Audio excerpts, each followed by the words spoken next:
I feel bad you're a stripper. I think your ass is just bigger when I walk around you. And I pay attention, screaming hallelujah. Girl, you look like a winner. Girl, you drive me crazy. Can you be my lady? Yeah.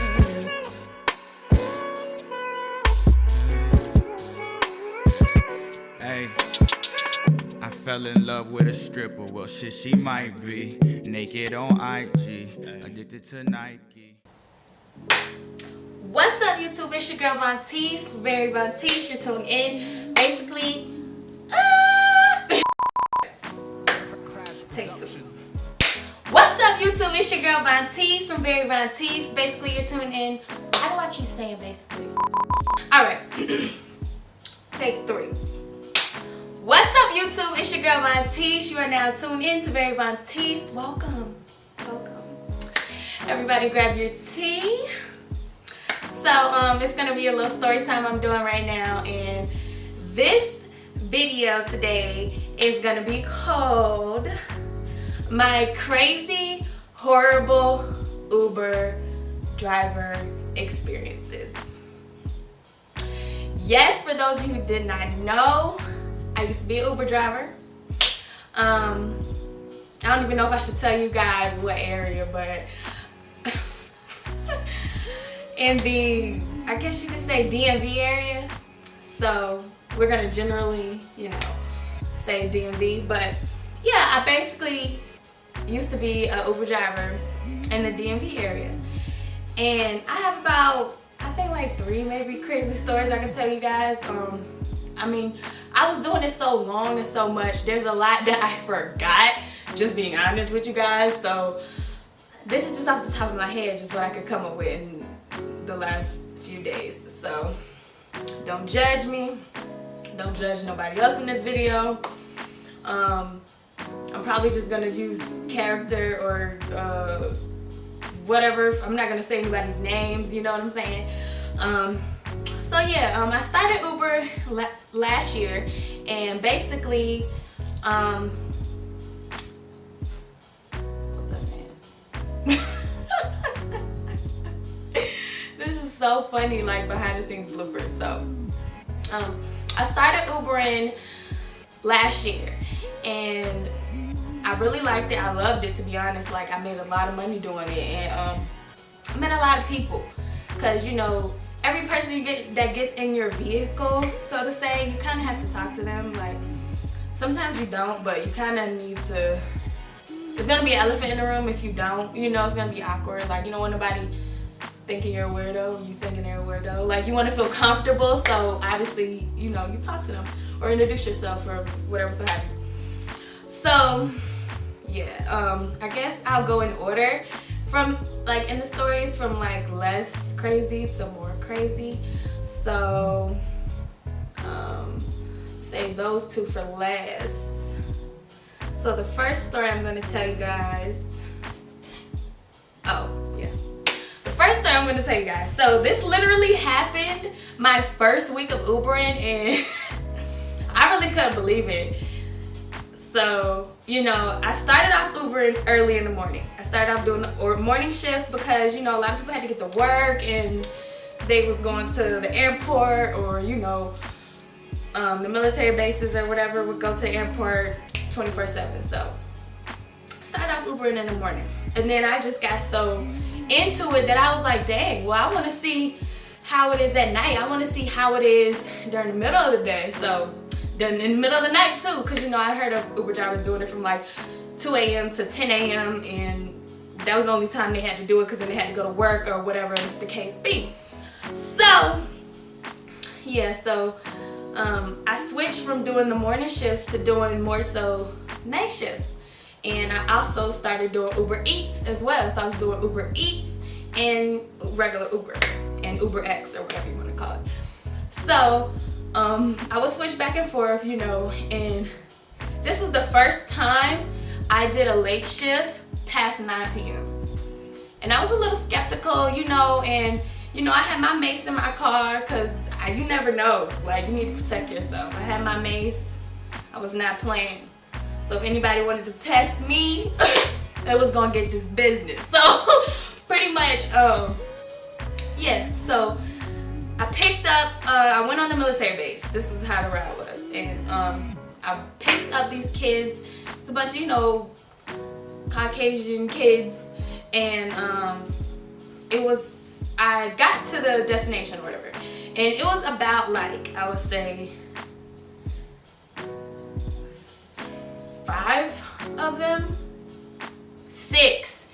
It was 6 of them. And I'm looking like, hold on, wait. Because I had a 5-seat vehicle. Like, it's me and 4 other people. Like, I'm a regular Uber driver. If you had more than 4 people, you had to sign up for like a XL, like saying I had room in my car. Obviously, I didn't have that much room in my car. Driving a regular car. And I get there and there's 6 people standing outside. I'm like, okay, maybe 2 of them are gonna go another direction and these 4 are gonna come. That's usually what happens. Cause they're talking to their buddies, they're saying their goodbyes, and boom. I pull up, they're like, oh snap. They're just I can tell they're intoxicated. They're just like, oh snap, dude, oh my god, I ordered the wrong Uber. And don't make fun of how I'm doing these voices. So they were just like, oh snap, guys, I made it wrong. I ordered the wrong Uber. Well, I don't know what to do, man. Da da da. I'm just like, oh god. And then I'm just like, are y'all gonna decide who's staying and leaving? Cause I'm just like, I don't want to get a ticket. So, long story short, they're like, my bad, ma'am. And then they all get in the car. All 6 of them. So it's 5 guys in the back seat on top of each other, squished, sitting on each other's laps. Like, I kid you not, sitting on each other's lap. And I turn around and I'm just like, oh crap. Like, I didn't really know how to handle the situation because I only been doing it a week. And I guess you really are supposed to be like, no, I cannot pick you guys up and end the ride. Me, I don't know, I continue the ride. I felt bad, and then I didn't know what to do. I felt pressured as in like, they're gonna rate me bad, they're gonna say something, cause that happened to me a lot. People will call and lie and say, I ate their food or some wild stuff, and I'm just like, dude, I didn't even break the seal on your food. Well, like, do I need to take a picture? But anyway, so they get in the car and I let them get the aux cord, and the music is loud as heck. And they're just screaming, da da da da, And there was like, I was taking them from their base to like the city where I live, which was like a 30-minute drive from them. And I take them there, drop them off. I'm thinking everything's all good, and like I pulled off away, because they were just being really loud and obnoxious. I was just making a joke out of it, driving, trying to get them to their destination. I'm the sober one, so it's okay that they're intoxicated. It just wasn't okay that there was 6 of them. Like, come on. But I ended up dropping them off. It was at this club or something, and then they get out. Oh yeah, and as I dropped them off, they look at the club. It was like, I want to say midnight or 11 something or midnight, one of those 2 times. They look at the club's empty. Not to say the club wasn't closed, it was open. There was police like right there. I don't know how they didn't see all these kids get out of my car, but I gotta get a little lucky. But so they look at the club and the club's empty, and they're like, dude, the girls aren't here to set us up, man. Like, what are we gonna do? And I'm like, yeah, I'm leaving, because like, no. That's your problem. The driver is supposed to pick you up, drop you off, no questions asked. If y'all have a little combo, cool. If y'all connect and y'all continue that, relationship, cool. But I'm just like I don't like those situations where we gotta get involved or we gotta get deep in, and then now I feel bad, and then this and that. Like, no, we're not doing all that. Like, I would be the Uber driver who literally would, like, if I had an elderly person, I would get out, I would go help them in the car, I would put their bags in the car, put their wheelchair in my trunk. Like, I was such a helpful type of Uber driver. I walked an old lady inside of her house, and I'm glad that it was me, because there's drivers out there that would walk her in her house and literally do something terrible, to that old lady. So, yeah, guys, so that's basically story number 1. So story number 2, yeah, I almost forgot what it was. Pause.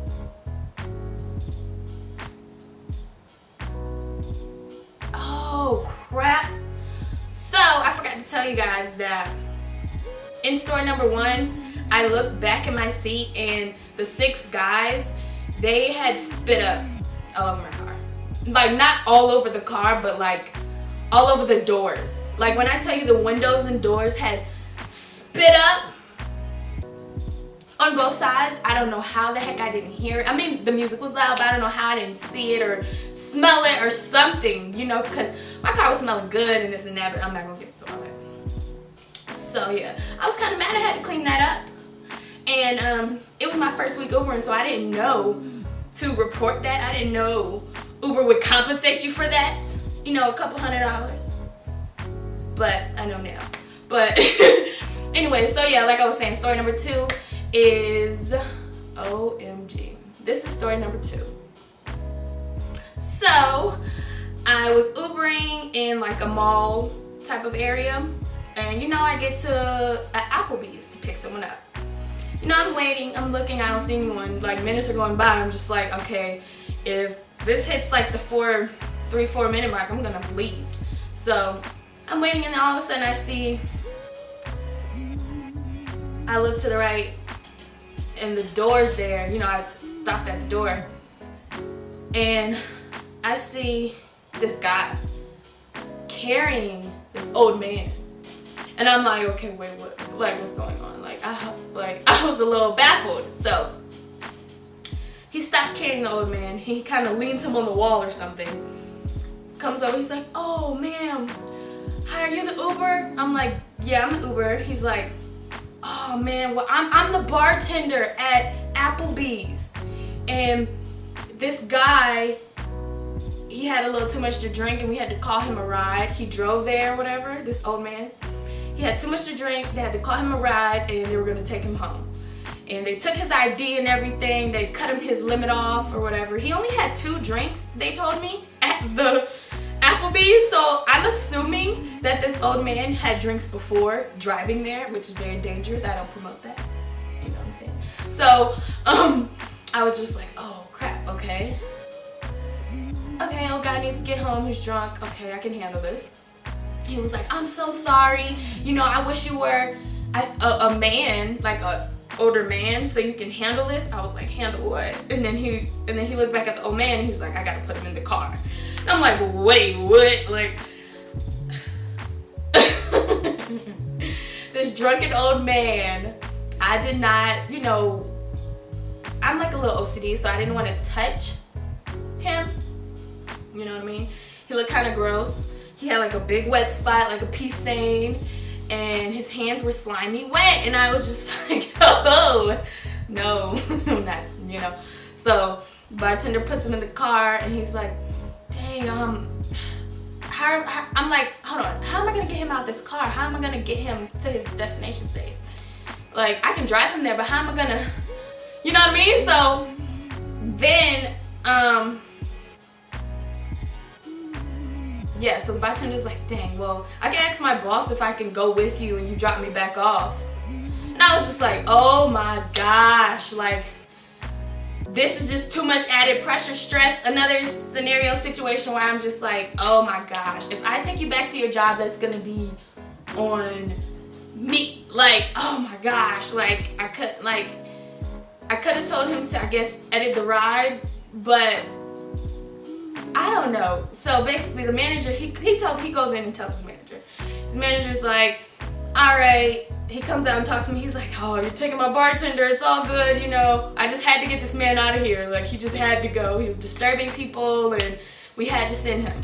So I was like, okay, well, I have no problem. Just let me take this bartender with me so he can handle that, because I just was not, like, come on. Like, I'm not about to do that. Like,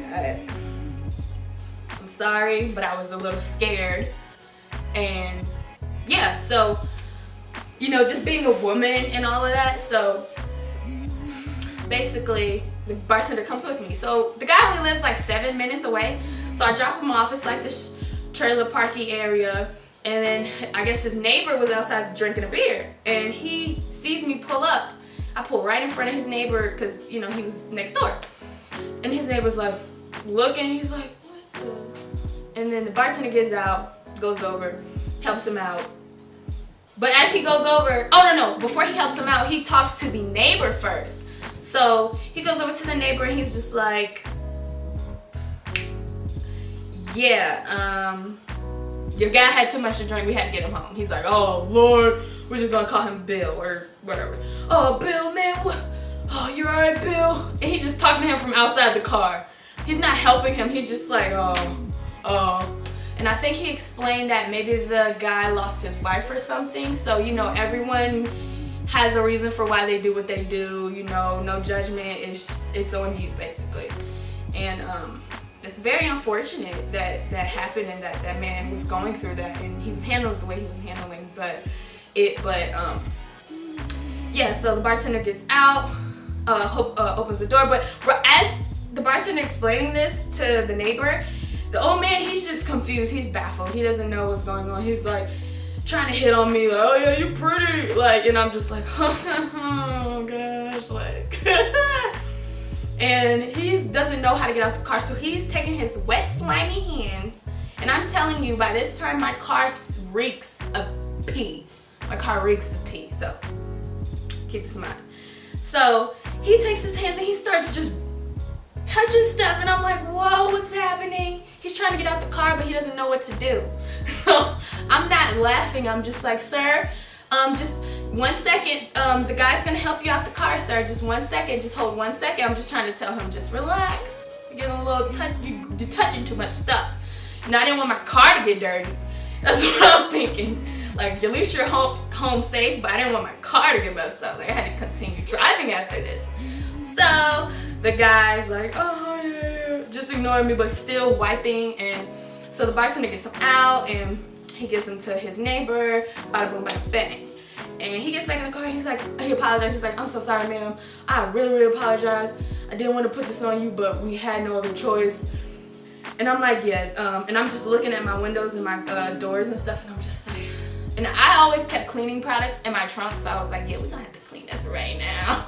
So we hop out, I grab 2 towels, I throw it to the bartender. He's like, I got you, no problem, I'll help wipe it off.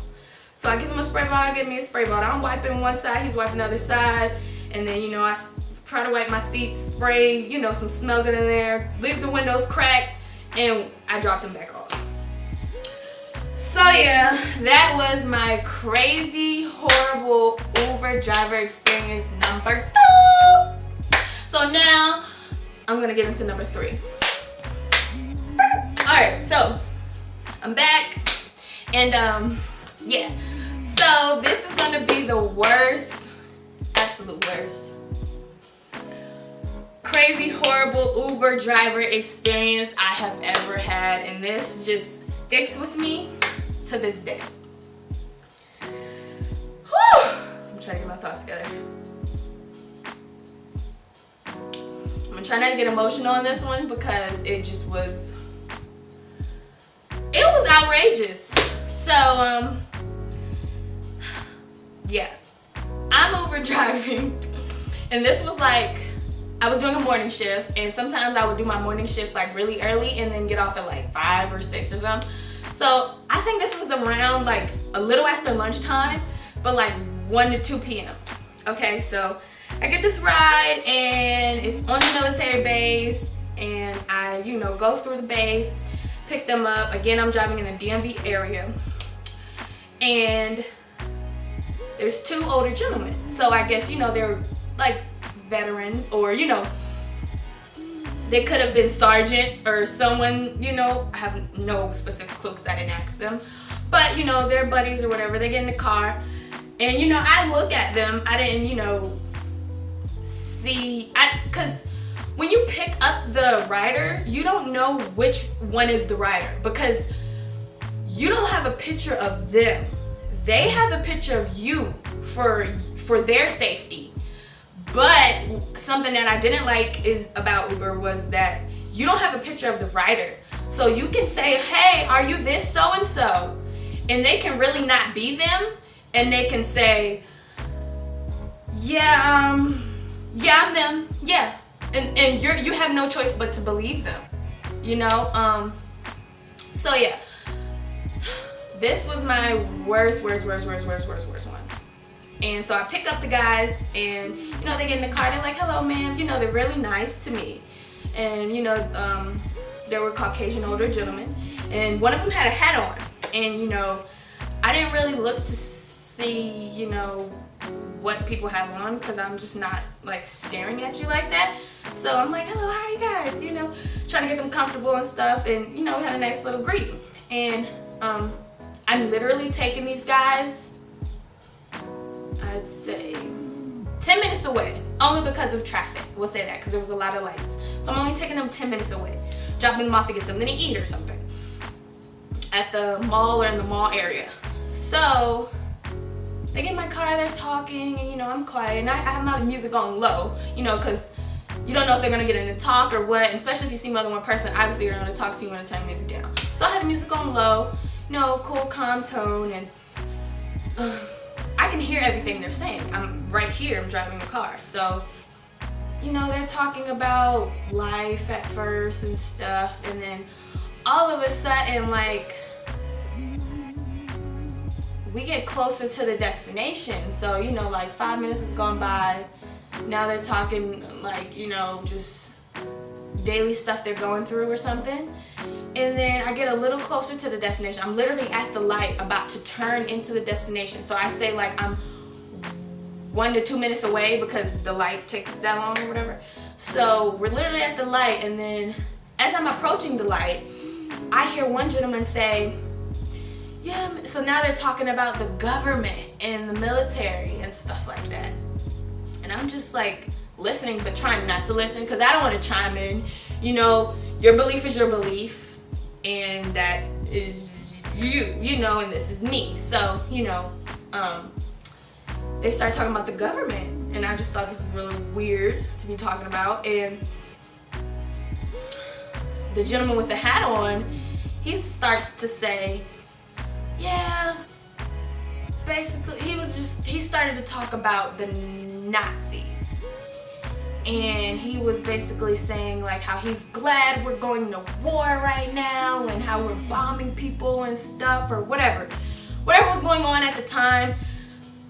He was happy about it. He was like, you know, I'm glad we're doing this because the Nazis did it, and or something. And he's just like, yeah, we needed this. And I'm just like, I'm like, he did not just say that. I'm just like, please tell me I didn't hear that. He did not just say that.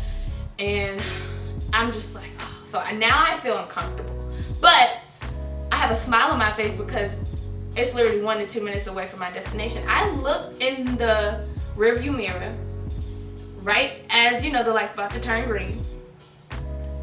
And I look at this guy's hat. This guy had on a MAGA hat. A MAGA hat. Yeah.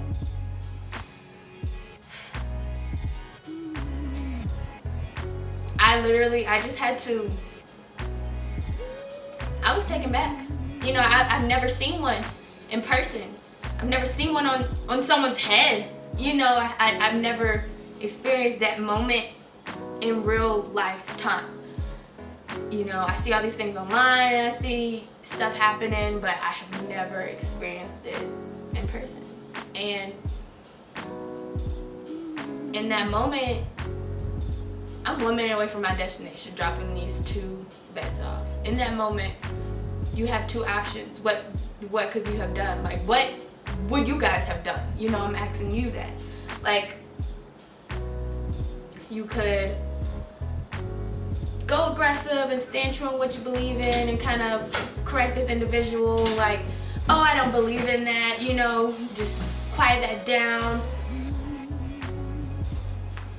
Yeah, and just quiet that down and just say, like, I don't believe in that. Or you can stand true on what you believe in and remember everything that you are when you are made of, and put your armor shield on and just be like, that's your opinion, that's your opinion. Like, you're entitled to it. Which it sucks to say, but that's just the God honest truth, you know? Like, some people you can't change, and some people are set in their ways, and they are the way they are. And it was just crazy to me to see two completely different worlds in the same vicinity like that, you know? One overpowering the other, but was I overpowered though? You know, was I overpowered? That's my question. Was I powerful, or was I overpowered? You know, I believe I was powerful, because, you know, it takes a lot of guts to be offered a pill, chew it up, swallow it, and spit it back at you. It takes a lot of guts, you know. So I was very proud of myself for the way that I handled that situation. I wanted to come on here and express it to you guys. This is the way I just wanted to do it. So yeah, I hope you guys liked it, and I hope you guys enjoyed it. And shocking, isn't it? So yeah, I hope you guys liked this video, and I hope you guys made it to the end. If you didn't, that's okay. But again, I'm Berry Vontice. I like this story time. I like doing this with you guys. So let me know what other story times you guys would want to see. And yeah, just drop a like, comment, subscribe, hit that notification bell so that you're notified. And yeah, thanks for watching.